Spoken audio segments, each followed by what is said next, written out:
안녕하세요, 여러분. 단밤입니다. 오늘 하루도 잘 보내셨나요? 오늘은 최근에 읽은 담에 관한 이야기를 들려드리려 해요. 이 이야기는 사람이 나무의 뿌리를 씹을 수 있다면 모든 것을 이룰 수 있다는 말에서 유래한 것이랍니다. 사람은 풀뿌리와 나무 껍질로 버텨가며 살더라도 진심을 다해 노력하면 그 어떤 어려운 일도 결국엔 이루어질 것이라는 뜻이라고 해요. 이 단편적인 이야기들은 여러분이 잠들기 전에 들으시면 도움이 될 거예요. 그럼 이제 제가 이 이야기를 재미있게 읽어드릴 테니 제 목소리를 들으시면서 달콤한 밤을 보내시길 바랍니다. 구독과 좋아요, 알람 설정도 꼭 잊지 말고 해주세요. 그럼 첫 번째 이야기로 들어가 볼까요? 옛날 연나라의 왕이 훌륭한 인재를 찾고자 했습니다. 하지만 여러 신하들의 의견이 달라서 마음에 드는 사람을 뽑기 어려웠죠. 어느 날 덕과 학식이 뛰어난 설이라는 선사를 불러서 고견을 듣고자 했습니다. 설 선사는 잠시 생각하다가 입을 열었습니다. 사람마다 기준이 다릅니다. 왕께서 기준을 삼으려는 그는 기준이 중신들의 그것과는 다를 수 있습니다. 그 말에 왕은 비로소 자신이 인재를 뽑지 못한 이유를 깨닫고 고개를 끄덕였습니다. 그로부터 얼마 뒤 세상에서 가장 위대한 사람을 찾고자 했던 한 소년이 있었습니다. 그는 고향을 떠나 여러 나라를 떠돌며 위대한 사람을 찾아다녔지만 아무리 찾아봐도 그런 사람은 없었습니다. 그러나 포기하지 않고 바다를 건너고 사막을 지나며 결국 위대한 사람을 찾으려고 했죠.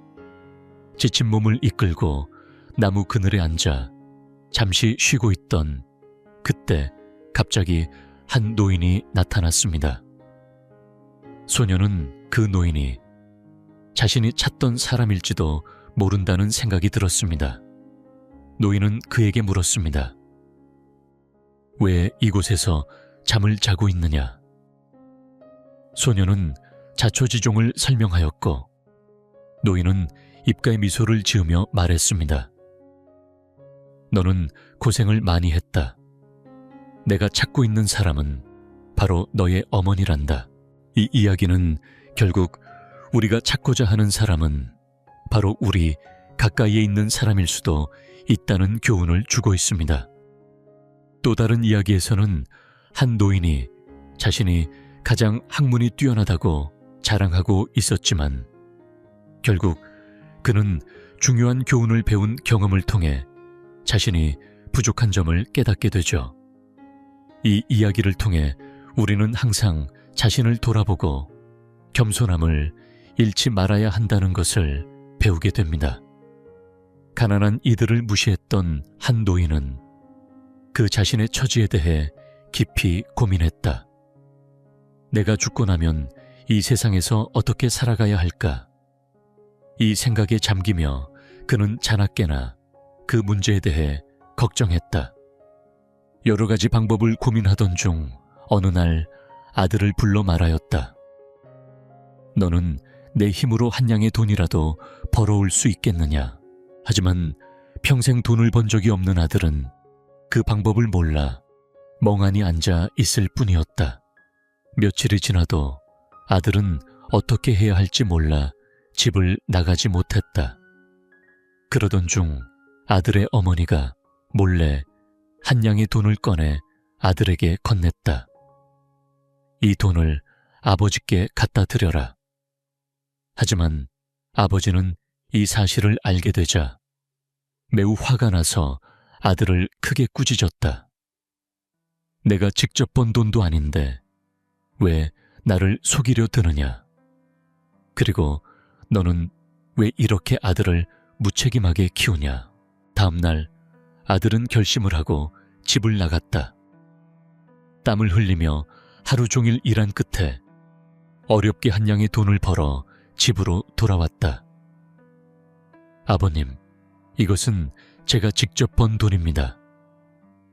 아들은 조심스럽게 아버지에게 한 양의 돈을 내밀었다. 그러자 노인은 아들의 눈을 응시하며 물었다. 정말 내 힘으로 번 돈이냐? 아들은 당당히 예, 그렇습니다. 라고 대답했다. 그러나 노인은 갑자기 그 돈을 불 속에 던지며 소리쳤다. 내 보기엔 이 돈이 네가 직접 번 돈 같지 않다. 아들은 놀라서 뜨거운 불 속에 손을 넣어 돈을 꺼냈다. 아버님, 왜 이렇게 귀한 돈을 버리십니까? 그제야 노인은 미소를 지으며 아들에게 말했다. 이제야 정신을 차렸구나. 어느 마을에 모든 이와 쉽게 친구가 되려는 젊은이가 있었다. 그는 친구를 사귀는데 너무 분별이 없었다. 어느 날 아버지는 아들을 불러 말하였다. 내 친구들 중 진정한 친구가 몇이나 된다고 생각하느냐? 아들은 대답했다. 손으로 셀 수 없을 정도입니다. 그러자 아버지는 아들에게 함께 다니자고 했다. 오늘 내가 진정한 친구들을 찾는 방법을 보여줄게. 두 사람은 첫 번째 친구의 집을 찾아갔다. 내가 큰 빚을 졌는데 잠시만 내 집에 숨겨주지 않겠냐? 하지만 친구는 거절했다. 그들은 다른 친구 집도 찾아갔지만 역시 거절당했다. 한참 동안 돌아다닌 후 아버지는 말했다. 이제 내 친구 집으로 가자. 아버지의 친구는 아버지를 숨겨주며 말했다. 그는 사람을 해칠 사람은 아니에요. 필시 피치 못할 사정이 있었을 겁니다. 이 모습을 본 아들은 친구가 진정으로 무엇을 의미하는지 깨닫게 되었다. 옛날 한 왕은 현자들을 불러들여 백성들이 잘 살 수 있는 비결을 적어 오게 했다. 현자들은 여러 권의 책을 써서 왕에게 바쳤다. 왕은 책의 분량이 너무 많다며 그것을 더 줄이라고 명령했다. 결국 현자들은 책을 하나로 압축하여 왕에게 제출했다. 그러나 왕은 그것마저도 많다며 다시 줄이라고 명령했다. 현자들은 최종적으로 한 장의 종이에 모든 내용을 담아 왕에게 바쳤다. 왕은 고개를 저으며 말하였다. 이것도 너무 많다. 허조는 청백리로 불릴 만큼 청렴한 생활을 했습니다. 어느 날 밤 그는 책을 읽고 있었습니다. 그때 갑자기 하인의 목소리가 들려왔습니다. 대감 도둑이 들었어요. 하인은 급히 허조에게 아뢰었습니다. 그 소리에 잠에서 깬 부인도 급히 밖으로 나왔습니다. 부인은 한숨을 쉬며 말했습니다. 내 보물도 모두 도둑이 가져갔어요. 부인의 말에 허조는 난처한 표정을 지었습니다.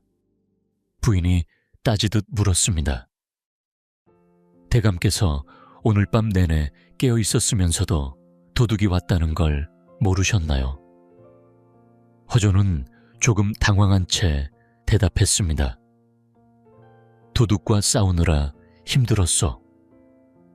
부인이 다시 물었습니다. 도둑과 싸우셨다고요? 그럼 도둑의 얼굴이라도 보셨나요? 허조는 대답했습니다. 그 도둑은 얼굴이 없었어.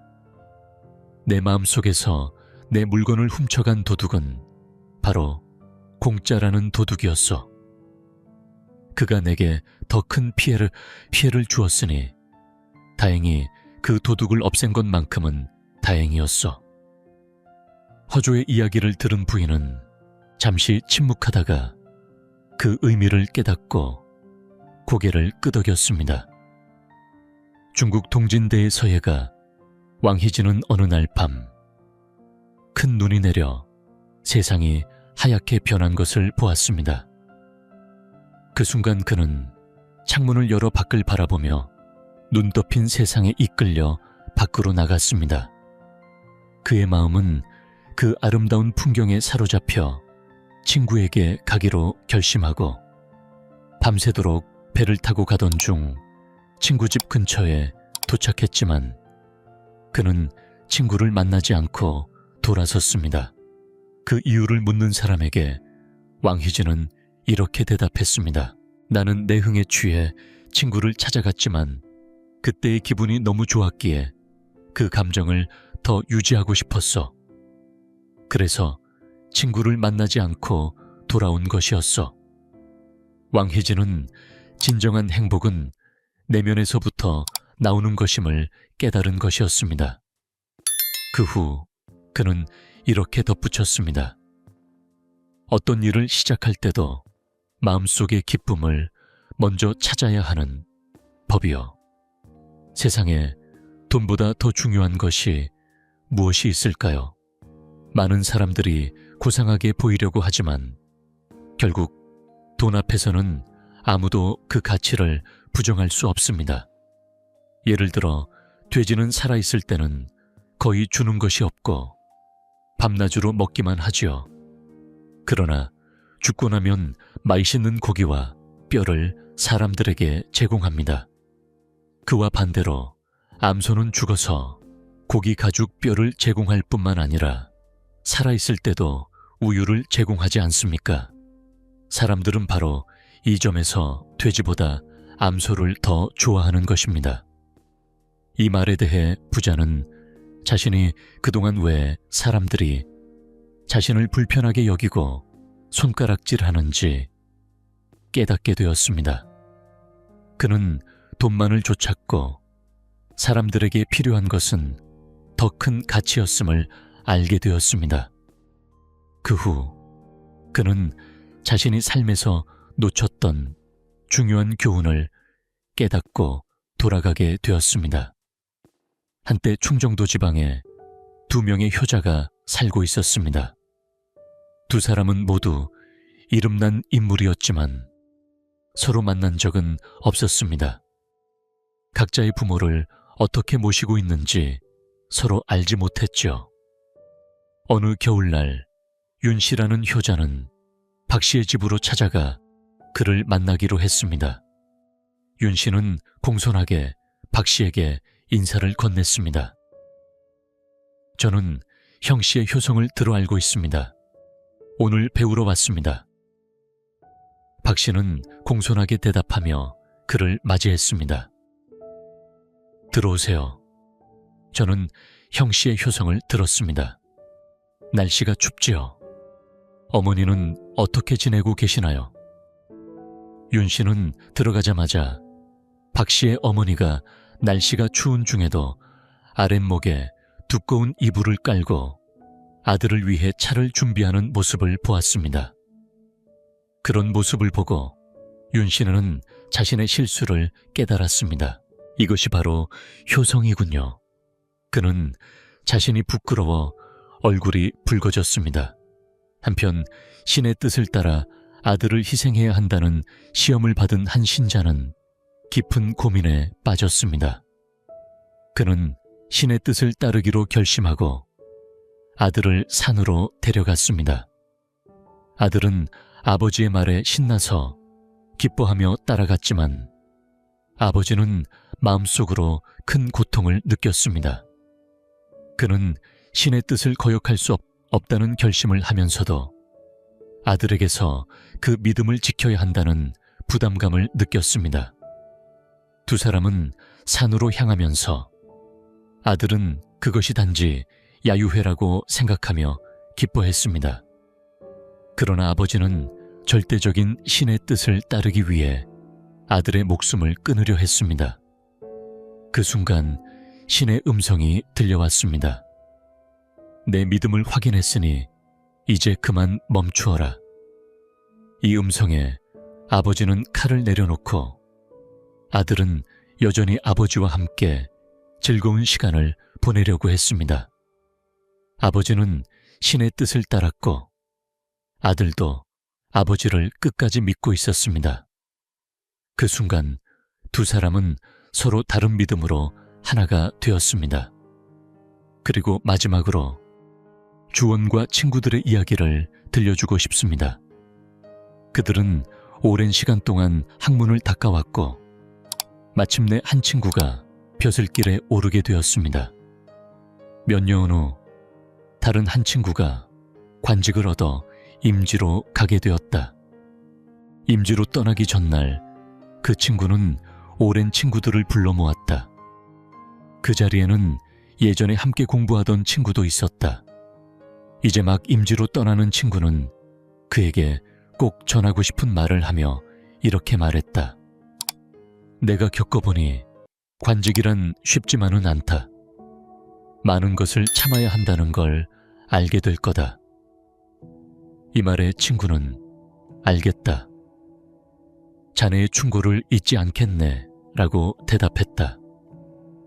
시간이 흘러 그 친구는 관직에 오르고 세월이 지나며 연애도 거의 끝나갈 무렵 처음으로 벼슬길에 나섰던 친구가 다시 그에게 다가갔다. 그 친구는 다시 한번 말했다. 어떤 상황이 오더라도 참아야 한다. 그 말에 그는 대답했다. 알겠다. 꼭 그렇게 하겠다. 그 친구는 벼슬을 마치고 집을 떠날 때 마지막으로 다시 한번 그에게 당부했다. 꼭 명심하고 참고 또 참아야 한다. 그런데 그는 지겹다는 표정을 지으며 화를 냈다. 이 친구가 나를 놀리는 건가? 왜 같은 말을 몇 번씩이나 하는 거지? 그 친구는 실망스러운 표정을 지으며 중얼거렸다. 보게나 이제 겨우 같은 말을 3번 했을 뿐인데 그걸 참지 못하네. 참는 게 그렇게 어려운 일이었나? 그 말을 듣고 그는 부끄러워 고개를 숙였다. 중국 위나라에 미자라는 미소년이 있었는데 그는 왕의 총애를 받으며 궁중에서 지내고 있었다. 어느 날 밤 미자는 어머니의 위독한 소식을 듣고 급히 집으로 가야 한다는 전가를 받았다. 미자는 왕의 명령이라고 속이고 왕의 수레를 몰래 타고 서둘러 고향으로 달려갔다. 그 당시 위나라 법에는 왕의 수레를 몰래 타면 발목을 자르는 형벌이 있었다. 하지만 왕은 미자의 효심을 높이 평가하며 그를 효자라 칭찬했다. 며칠 후 미자는 왕과 함께 과수원에 갔을 때 복숭아를 맛보며 왕에게 그 맛을 나누어 주었다. 이 복숭아가 아주 달고 맛있습니다. 드셔보세요. 이를 본 신하들은 놀라며 자기가 먹다 남은 복숭아를 왕에게 드린다고 라고 비난했지만 왕은 감탄하며 말했다. 참으로 갸륵하다. 혼자서 맛있는 것을 먹지 않고 나누어 주니 미자의 마음씨가 얼마나 아름다운가. 하지만 시간이 흐른 뒤 미자는 작은 실수를 저질렀고 왕은 크게 화를 내며 그를 꾸짖었다. 왕은 미자에 대해 불만을 토로하며 말했다. 미자라는 녀석, 본래가 그렇게 못된 놈이었다. 내 명령이라 속여서 왕의 수레를 타고 내가 먹다 남은 복숭아를 내게 먹인 일까지 있었다. 그 후 왕은 미자에게 처벌을 내리며 그의 마음을 다스릴 수 없었던 자신을 돌아보았다. 어느 날 두 스님이 산속 암제에서 내려와 마을로 가는 길에 그들은 한 여인을 만났다. 여인은 강을 건너려고 했지만 물살이 너무 세서 건너기 힘들어하고 있었다. 한 스님이 다가가서 물었다. 왜 그러시오?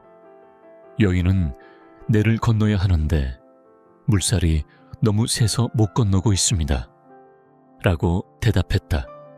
스님은 잠시 생각한 후 등에 여인을 업고 강을 건넜다. 다른 스님은 이를 보고 불쾌하게 화를 내며 말했다. 정신을 차려야 할 스님이 왜 여인을 업고 강을 건넜단 말인가? 그러나 여인을 업은 스님은 아무 대답도 하지 않았다. 몇 시간이 지난 후 두 스님은 다시 암자로 돌아갔다. 화를 내며 비난하던 스님은 계속해서 그를 나무랐다. 그러나 여인을 업은 스님은 끝내 아무 말도 하지 않았다. 두 스님은 암자에 도착했을 때 여전히 한 스님은 그를 비난하고 있었다. 하지만 그 스님은 여전히 아무 대꾸도 하지 않으면서 마음속으로 참아냈다. 어느 날 한 스님은 처녀를 건네며 입을 열었습니다. 자네는 힘들지 않나? 나는 그 처녀를 1시간 전에 잠시 업고 내렸을 뿐인데 자네는 아직도 그 처녀를 업고 있네. 이제 그만 내려놓아야 하지 않겠나? 암자 안까지 업고 들어갈 셈인가? 그 말을 듣고 죄를 인정한 늙은 죄수가 있었습니다. 그는 예전부터 공정한 왕이 펼친 너그러운 정책 덕분에 백성들의 신임을 받고 있었죠. 어느 날 왕이 죄수들이 갇혀있는 감옥을 방문했습니다. 죄수들은 왕의 너그러운 성품을 잘 알고 있었기에 이번 기회를 통해 자신들의 석방을 부탁하려 했습니다. 왕이 감옥에 들어서자마자 죄수들은 아우성을 쳤고 왕은 한 명 한 명에게 물었습니다. 너는 어떤 죄를 지었느냐? 첫 번째 죄수는 저는 아무 죄도 없습니다. 제발 믿어주세요 라고 대답했고 그 뒤를 이어 다른 죄수들도 비슷한 대답을 했습니다. 그들은 모두 무죄를 주장하며 석방을 호소했습니다. 마지막 방에 이르렀을 때 왕은 다른 죄수들과는 달리 고개를 숙인 채 앉아있는 한 늙은 죄수를 보았습니다. 왕은 그에게 물었습니다. 너는 무슨 죄를 지었느냐? 그때 늙은 죄수는 조용히 일어나 고개를 숙인 채 대답했습니다.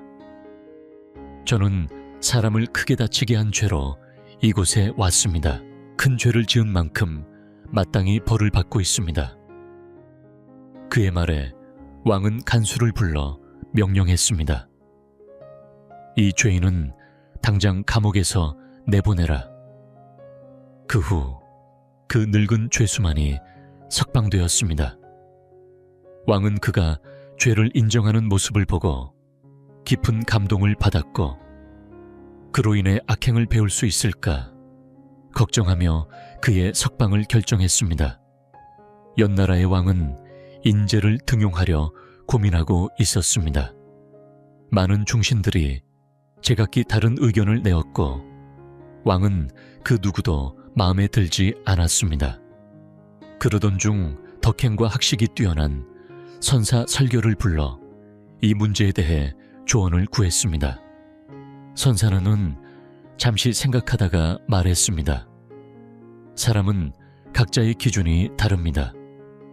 왕께서 좋아하는 기준만으로 사람을 판단하지 마시고 중신들의 의견에도 귀 기울여야 합니다.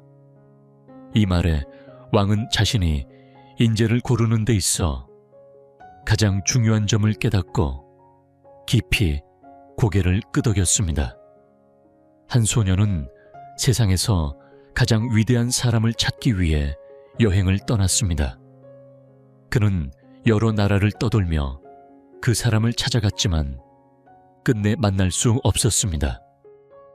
결국 바다를 건너고 사막을 지나면서도 찾을 수 없었습니다. 어느 날 소녀는 지친 몸을 이끌고 산 중턱에서 쉬기로 했습니다. 그때 한 노인이 소년 앞에 나타났습니다. 노인은 긴 흰 수염을 길게 늘어뜨리고 맑은 눈으로 소년을 바라보았습니다. 소년은 그 순간 그 노인이 바로 자신이 찾고 있던 사람일지도 모른다는 생각이 들었습니다. 노인은 소년에게 조용히 물었습니다. 왜 이곳에서 졸고 있느냐? 소년은 자신이 찾고 있는 사람에 대해 설명하며 저는 세상에서 가장 위대한 사람을 찾고 있습니다. 라고 말했습니다. 노인은 미소를 지으며 말했습니다. 너는 이미 많은 고생을 했구나. 내가 찾고 있는 사람을 내가 가르쳐 줄게. 소년은 눈을 크게 뜨며 물었습니다. 정말이세요? 그러자 노인은 고개를 끄덕이며 말했습니다. 지금 당장 내 집으로 돌아가거라. 그러면 내가 찾고 있는 사람이 신발도 신지 않고 나와서 기다릴 것이다. 노인이 남긴 말은 깊은 여운을 남겼다. 그 말이 떠오르며 소년은 집으로 달려갔다. 마침내 누군가가 맨발로 그를 맞이하며 나타났다. 그 사람은 바로 소년의 어머니였다. 학문이 중요한 것은 맞지만 그보다 더 중요한 것이 있다는 것을 깨닫게 된 순간이었다. 소년은 어느 날 강을 건너기 위해 나룻배를 탔다. 그곳에서 뱃사공인 노인이 소년에게 물었다. 저 숲을 본 적 있냐? 소년은 그저 숲이 나무와 풀새들이 있는 곳이라고만 생각했다. 노인은 그런 소년에게 가슴 아픈 듯 말했다. 그렇다면 너는 인생의 절반을 놓쳤다는 뜻이다. 배가 강 가운데에 다다를 때 노인은 다시 소년에게 물었다.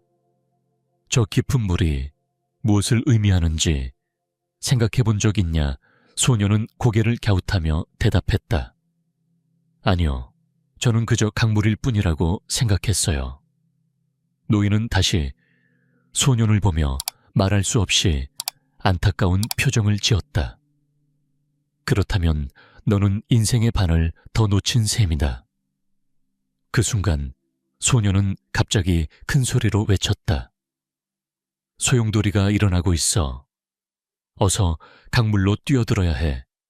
노인은 놀라서 강물을 바라보았고 큰 소용돌이가 저만치에서 일고 있는 것을 보자 그의 얼굴은 하얗게 질려버렸다. 나는 수영을 못해 노인이 두려워하며 말하자 소년은 노인의 팔을 잡고 말했다. 할아버지, 강물로 뛰어들어야 해요. 그렇지 않으면 할아버지는 인생의 전부를 잃게 되죠. 이야기는 거기서 끝나지 않았다. 그 마을에는 부유한 사람들이 드나드는 고급 식당이 있었고 그곳의 음식은 너무 비쌌다. 가난한 사내는 그 식당 앞을 지나갈 때마다 음식 냄새에 침을 삼켰다. 한 번만 그 음식을 먹어보고 싶지만 그는 돈도 없었고 주인의 차별 대우 때문에 식당 안으로 들어갈 수도 없었다. 그래서 사내는 매번 식당 가까이에 가서 음식 냄새를 맡으며 상상 속에서 음식을 먹었다. 그러던 어느 날 식당 주인이 사내에게 계산서를 들이밀며 말했다. 음식 냄새 맡은 값은 내야 한다. 내일까지 돈을 가져오지 않으면 고발할 것이다. 사내는 밤새도록 고민하다가 새벽이 되어 묘안을 떠올렸다. 그는 동전 몇 개를 깡통에 넣고 식당으로 갔다. 깡통을 흔들며 주인에게 말했다. 이제 계산할 차례입니다. 여기 돈 대신 이 소리를 들으세요. 주인은 아무 말도 하지 못하고 사내는 웃으며 식당을 떠났다. 한편 깊은 산속에서 길을 잃은 두 젊은이는 눈밭에 쓰러져 있는 노인을 발견했다. 한 젊은이는 노인을 살리기로 결심하며 말했다. 우리가 데리고 가면 이 노인은 살 수 있을 거예요. 그러나 다른 친구는 이를 거절하며 떠나버렸다. 혼자 남은 젊은이는 결국 노인을 살리기로 결심했다.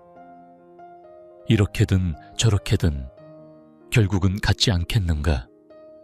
나도 길을 찾지 못하면 어차피 이 노인처럼 숨을 거두고 말겠지. 젊은이는 이미 자신이 죽은 목숨이라고 생각하며 노인을 어깨에 메고 길을 떠났다. 숨을 헐떡이며 오래 걸어가다 보니 먼 곳에 또 하나의 사람이 쓰러져 있는 모습이 보였다. 노인을 내려놓고 가까이 가보니 그 사람은 다름 아닌 아까 혼자 떠난 친구였다. 이 친구야, 정신 차려. 이게 도대체 어떻게 된 일이야?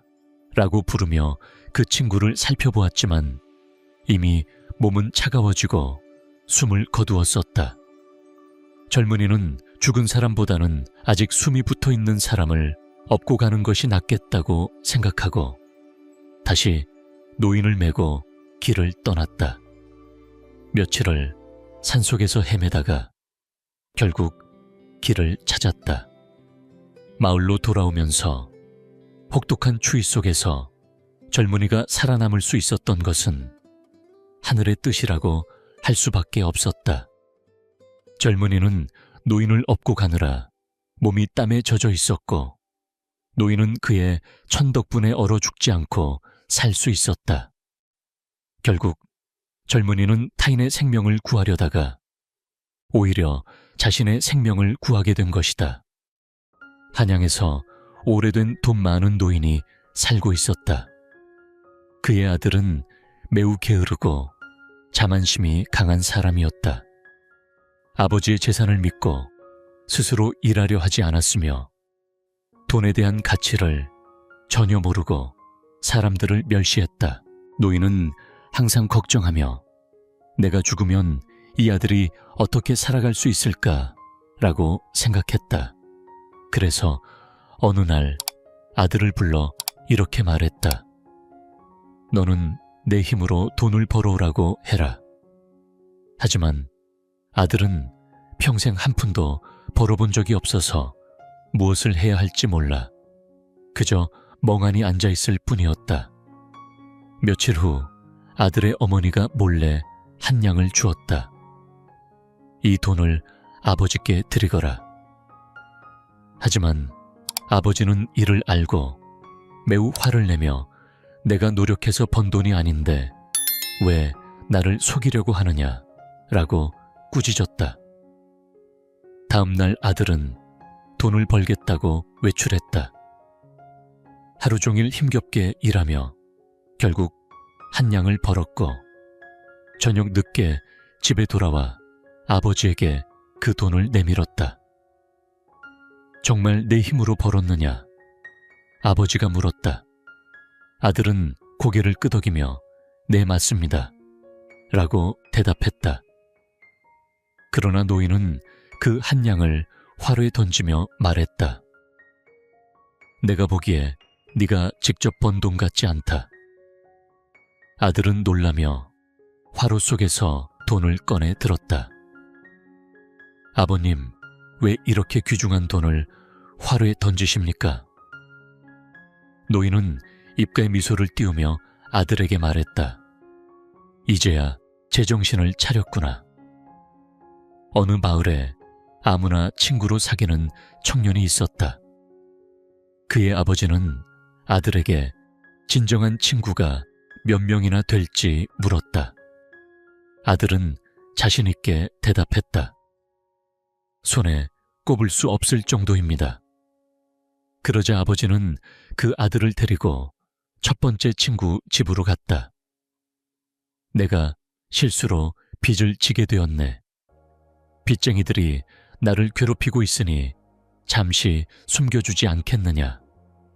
그러나 그 친구는 거절했다. 그 후 여러 친구를 찾아다니며 도움을 요청했지만 모두 거절했다. 결국 아버지와 함께 아버지의 친구 집에 갔다. 아버지는 친구에게 말하며 나는 실수로 사람을 죽였네. 포졸들이 나를 쫓아오고 있으니 잠시 숨겨주지 않겠냐.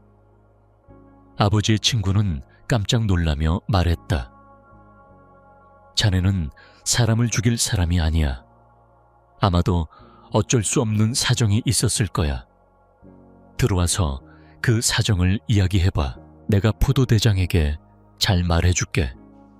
친구의 손에 이끌려 집 안으로 들어가는 아버지의 모습을 보며 아들은 자신이 지금까지 사귀어온 친구들이 얼마나 잘못된 사람들이었는지 깨달았다. 그때 아버지의 모습은 깊은 회한에 잠겨 있었고 그는 이제야 삶의 진리를 깨닫게 된 듯했다. 스스로 노력해서 구하라. 옛날 어느 왕이 현자들을 모아놓고 말했다. 모든 백성들이 고루 잘 살 수 있는 비결을 적어 오도록 하시오. 왕은 나라 안에서 이름이 떨쳐진 현자들이 모두 모인 자리에 큰 기대를 걸었다. 현자들은 열심히 연구하며 백성들이 잘 살 수 있는 비결을 여러 권의 책에 담아 왕에게 바쳤다. 왕은 며칠 동안 그 책들을 읽은 후 다시 현자들을 불러들여 말했다. 책이 너무 많다. 줄여서 다시 오도록 하시오. 현자들은 밤을 새워 연구한 끝에 책을 5권으로 줄여 왕에게 바쳤다. 그러나 왕은 여전히 이것도 너무 많다.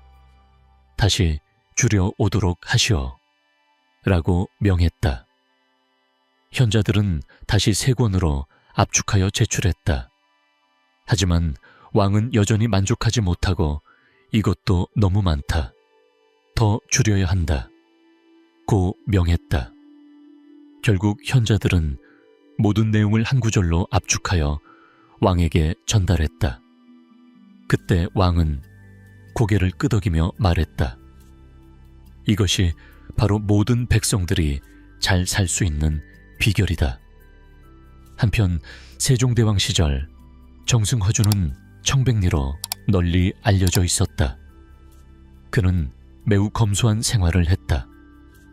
어느 날 밤 허주가 책을 읽고 있을 때 갑자기 하인의 목소리가 들려왔다.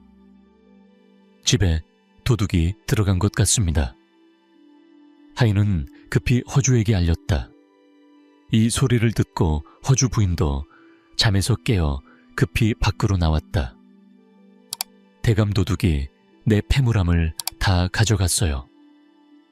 부인은 마루에 주저앉으며 기가 막혔다. 잠시 후 허주는 난처한 표정을 지으며 부인의 질문에 대답했다.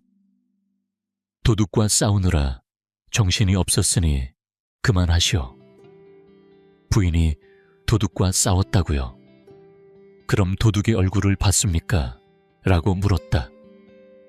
허주는 아니요. 그 도둑은 얼굴도 없는 자였어요. 라고 답했다. 허주는 내 마음속의 물건을 훔쳐간 도둑이 더 큰 문제였다. 그 도둑은 바로 욕망과 집착이라는 도둑이었다. 고 말했다. 형식에 얽매이지 않는 삶을 살았던 왕희진은 어느 날 큰 눈이 내린 밤 하얗게 변한 세상을 보며 기쁨에 차 밖으로 나갔다. 그는 눈 위를 걸으며 신비스러운 풍경에 취해 친구가 생각났다. 그는 한밤중에도 배를 타고 친구에게 갔으나 결국 친구를 만나지 않고 돌아왔다. 그 이유를 묻는 사람에게 왕희진은 말했다. 나는 친구를 만나기 위해 갔던 것이 아니라 내 마음의 기쁨을 더 오래 간직하고 싶어서 그랬다. 그는 형식적인 일에 구애받지 않고 그저 자신의 감정을 지키기 위해 친구를 만나지 않은 것이다. 이러한 이야기들은 단순히 외부의 사건을 이야기하는 것이 아니라 내면의 성찰과 삶에 대한 깊은 이해를 담고 있다. 그는 평생 동안 재산을 모으는 데만 집중해왔다. 그러나 그는 남들에게 베푸는 방법을 알지 못했고 그로 인해 사람들은 그를 손가락질하며 비난했다. 하루 그는 큰 결심을 하고 관청에 찾아가 말했다. 내가 죽으면 제 재산을 모두 내놓아서 가난하고 헐벗은 이들에게 나누어 주도록 하겠습니다. 그렇게 말하고 돌아온 그는 며칠 후 그 소식을 들은 가난한 친구가 그의 집으로 찾아왔다. 친구는 비록 가난했지만 매우 지혜로운 사람이었다. 친구가 집에 도착하자 그는 흥분하며 말했다. 며칠 전에 내가 관청에 가서 모든 재산을 나누겠다고 했건만 왜 사람들이 아직도 나를 비난하는지 모르겠어. 내가 무엇을 해야 사람들이 나를 욕하지 않을까? 친구는 조용히 웃으며 대답했다. 만약 사람들이 나를 비난하지 않게 하려면 그런 방법으로는 안 된다는 거야. 그럼 어떻게 해야 할까? 부자가 물었다. 친구는 잠시 생각하다가 말했다. 암소와 돼지 하나의 이야기를 들려주겠네. 그리곤 친구는 천천히 이야기를 시작했다. 어느 날 암소와 돼지가 만나 이야기를 나누고 있었다. 돼지가 불만을 터뜨리며 말했다. 왜 사람들은 나보다 암소를 더 좋아하는지 모르겠어. 그러자 부자가 끼어들며 답했다. 그건 간단해. 암소가 돼지보다 훨씬 비싸기 때문이야. 친구는 미소를 지으며 말을 이었다. 물론 그게 이유일 수도 있지만 더 중요한 이유가 있어. 세상에서 돈보다 좋은 게 무엇일까? 아무리 고상한 사람이라도 돈 앞에서는 어쩔 수 없지 않나. 그리고 친구는 덧붙였다. 돼지는 살아있을 때 무엇을 주는가? 먹기만 할 뿐 주는 것은 별로 없지. 그러나 죽으면 맛있는 고기와 뼈를 제공하지. 그렇다면 암소는? 부자가 물었다. 친구는 계속해서 말했다. 암소는 살아있을 때도 사람들에게 우유를 주지. 죽어서도 고기와 가죽 뼈를 제공하지. 그래서 사람들이 암소를 더 좋아하는 거야. 부자는 이제 자신이 왜 사람들에게 손가락질을 받는지 깨달았다. 그가 재산을 모은 이유가, 그리고 그가 그것을 나누는 방식이 잘못되었음을 알게 되었다. 이 이야기는 사람들에게 진정으로 중요한 것이 무엇인지, 물질적인 재산보다 더 중요한 것이 있다는 교훈을 주고 있다. 얘야, 내일 산으로 가자. 그 말에 아들은 그저 야유회 가자고 들었고 기쁨을 감추지 못했다. 이튿날 아침 부자는 집을 떠났다. 아들은 여전히 야유회에 대한 설렘과 흥분으로 들떠 있었고 그것을 지켜보는 아버지의 마음은 무겁고 괴로웠다. 그는 다시 마음을 다잡았다. 신의 뜻을 거슬릴 수 없다는 생각이 그를 붙잡았다. 한편 아들은 여전히 아버지에 대한 무한한 신뢰로 가득 차 있었다. 두 사람은 서로 다른 믿음을 가지고 있었지만 각자의 믿음에 따라 길을 걸어가고 있었다. 아버지는 아들에게 도움을 청하며 일을 시작했다. 아들은 그저 즐거운 야유회 놀이일 줄 알았고 기꺼이 도왔다. 구덩이를 다 판 후 아버지는 눈물을 흘리며 칼을 꺼냈다. 아들은 여전히 이것이 놀이일 것이라 생각하며 웃으며 목을 내밀었다. 그때 하늘에서 신의 음성이 들려왔다. 내 믿음을 확인했으니 이제 멈추어라. 아버지는 칼을 거두어 들였고 아들은 아직 놀이가 끝나지 않았다고 말하며 기꺼이 기다렸다. 아버지는 신의 뜻을 따라 멈추었지만 아들은 끝까지 믿음을 잃지 않았다. 이 장면에서 아버지와 아들 모두 인내와 신뢰를 확인하는 순간이었다. 옛날 두 친구가 있었다. 같은 서당에서 학문을 익히며 함께 공부했으며 한 친구가 먼저 벼슬길에 올라 자리를 잡았다. 그로부터 몇 년 후 다른 한 친구도 관직을 얻어 임지로 부임하게 되었다. 그날 밤 관직을 얻은 친구는 임지로 떠나기 전에 친구들을 불러 함께 모였다. 그 자리에서 그는 벼슬길에 대한 경험을 나누며 이렇게 말했다. 내가 겪어보니 관직은 결코 쉽지 않네. 앞으로도 참아야 할 일이 많을 거야. 친구는 그 말에 고개를 끄덕이며 고마움을 표현했다. 시간이 흐르고 먼저 벼슬을 한 친구가 다시 한번 후배에게 충고했다. 어떤 상황이 오더라도 참아야 해. 후배는 웃으며 말했다. 알겠네. 그리고 벼슬을 하고 있는 친구는 다시 한번 떠나기 전에 말했다. 참고 또 참아야 한다. 그러자 후배는 지친 표정으로 말했다. 이렇게 같은 말을 반복하는 이유가 뭔가요? 그 말을 듣고 친구는 실망하며 중얼거렸다. 그렇지, 이제 겨우 3번을 말했을 뿐인데 참아내지 못한다니. 인내란 얼마나 어려운 일이냐. 또 다른 이야기는 미자하라는 미소년에 관한 것이다. 그는 위나라 영공의 총애를 받으며 궁중에 있었다. 어느 날 밤 미자는 급히 귀가하라는 전가를 받았다. 급히 서둘러 고향으로 향하기 위해 왕의 수레를 몰래 타고 떠났다. 당시 법에 따르면 왕의 수레를 타는 것은 큰 죄였다. 하지만 왕은 미자의 효심을 인정하고 칭찬을 아끼지 않았다. 며칠 후 왕과 함께 과수원을 거닐던 미자는 복숭아를 한 입 베어 먹었다.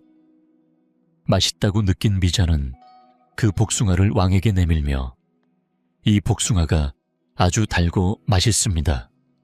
좀 보세요. 라고 말했다. 그 모습을 본 신하들은 놀랐다. 이게 무슨 일이냐. 감히 임금님께 자기가 먹다 남은 복숭아를 주다니. 하지만 왕은 미자의 마음씨에 감탄하며 말했다. 참으로 고운 마음을 가졌구나. 맛있는 것을 혼자 먹지 않고 나누어 주니. 미자가 예전처럼 왕의 사랑을 받지 못하게 되었다. 그녀의 얼굴빛도 점점 시들해져 갔다. 그런 변화가 계속되자 왕의 마음도 예전 같지 않게 변했다. 어느 날 미자는 아주 작은 실수를 저지르고 말았다. 왕은 그 사실에 크게 화를 내며 말했다. 미자란 녀석이 본래부터 그런 못된 사람이었구나. 과거에 내 명령을 속였던 일도 있었고, 심지어 내가 먹다 남은 복숭아를 내게 먹으라고 강요하기까지 했다. 왕은 다시 한번 그녀에게 엄하게 다스릴 것을 명령했다. 이처럼 사람의 마음은 변하기 쉽고 그 변화를 제대로 다스리지 못하면 문제가 생긴다. 어느 날 두 스님이 아침 일찍 마을로 내려가 보를 보고 저녁이 되어 돌아가고 있었다. 그들이 지나던 길에서 다리가 없는 한 여인이 발을 동동 구르며 걷고 있었다. 스님들은 그 여인에게 다가가 물었다. 왜 이렇게 서 있나요? 여인은 대답했다. 물이 너무 차서 건널 수가 없습니다. 상황을 파악한 한 스님은 그녀를 업고 강을 건넜다. 잠시 후 다른 스님도 강을 건너면서 갑자기 화를 내며 말했다. 어떤 스님이 여인을 업고 강을 건넜다고 정신이 제대로 박혀 있는 게 맞는 건가? 그러나 첫 번째 스님은 아무런 대꾸도 하지 않았다.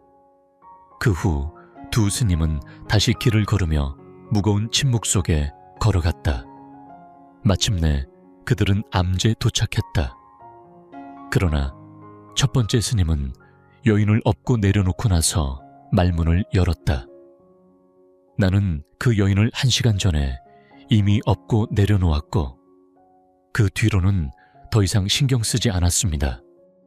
지금 네가 왜 여전히 그렇게 생각하는지 알 수가 없습니다. 이 말을 듣고 두 번째 스님은 그제야 아무 말 없이 고개를 숙였다.